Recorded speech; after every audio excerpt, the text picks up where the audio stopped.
It's only 3 weeks now until May the 6th. It's a general election, but it is also, to all intents and purposes, a vote on whether we will get to hold a second independence referendum. So today I want to try and nail down as simply as possible why it is that this vote that we're going to cast on May the 6th will be the second most important most of us will cast in our lifetimes. We have a choice.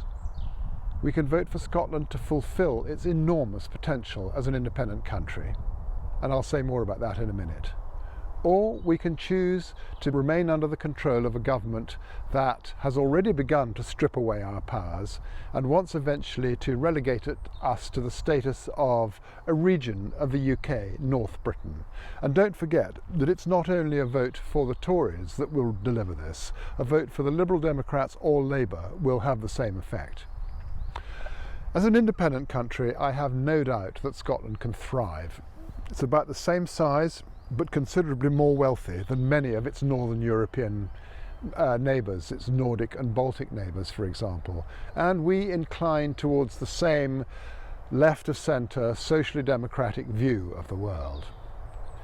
As a dependent country, dependent on Westminster that is, we'll limp along, dragged through Brexit, carrying an enormous burden of debt, watching the NHS privatised under our noses, denied a voice at the international stage, and being pulled ever further into isolation and authoritarianism by the most untrustworthy government in living memory. I'm 71, and it is my age group who have lived longest with the Union and have been most deeply affected by the old story that Scotland is too wee, too poor and too stupid. We are therefore the ones who are most likely to vote to keep things the way they are. But when we come to look back on this 2021 election, God, how I would hate for us to be seen as the generation that threw Scotland's future away. How would we ever explain that to our children and grandchildren? The truth is that we would become, and it's no exaggeration to say this, one of the wealthiest countries ever to become independent. We have an embarrassment of natural resources. I've talked about renewable energy potential, haven't mentioned water. Loch Ness alone holds more water than all the lakes and rivers of England and Wales combined. Think about that for a moment. And of course, as global warming continues and water becomes scarcer, this will become more and more important and more valuable.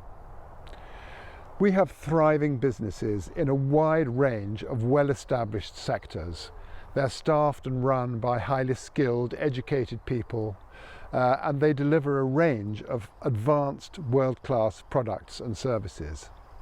In Glasgow, for example, more satellites are built than in any other European city. In Edinburgh, the Edinburgh International Book Festival every year draws 250,000 people into Charlotte Square Gardens, making it the biggest book festival in the world. We have the framework we need, all the organisations and institutions that most newly independent countries have to set up from scratch. We already have them. We have the tax and welfare offices, we have education, we have health. We have a parliament, we have an ancient legal system that's admired around the world, and we have a government that, within the constraints of devolution, with the limited powers that it has available to it, governs the best it can for all the people of Scotland, providing baby boxes to free personal care for the elderly, free university tuition to, just announced this week, free music tuition for all school children. So given all this, what would it mean for Scotland to be independent? Well, a return to Europe, I very much hope, and the resumption of free trade and free movement with all those countries with whom we have had such long and close ties, in some cases dating back to the Middle Ages and before. It would mean a green economy fuelled by our extraordinary renewable resources.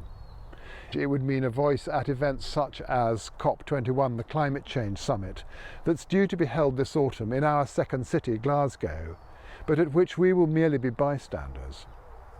It would mean a broadcasting service that speaks for the different views of all the people of Scotland.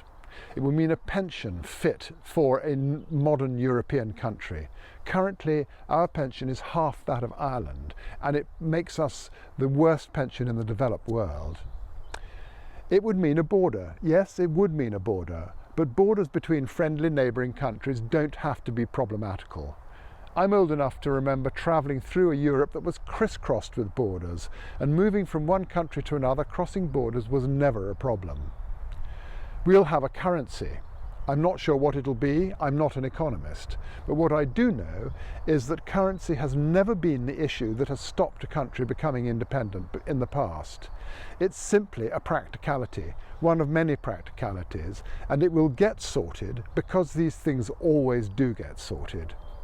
But the day that we cast our vote to become independent, absolutely everything changes. We become free for the first time in over 300 years to make the choices and the decisions about the things that are closest to the hearts of Scotland as a nation and Scotland's people. Think about that when you cast your vote on May the 6th. Whoever would want to throw away an opportunity such as that?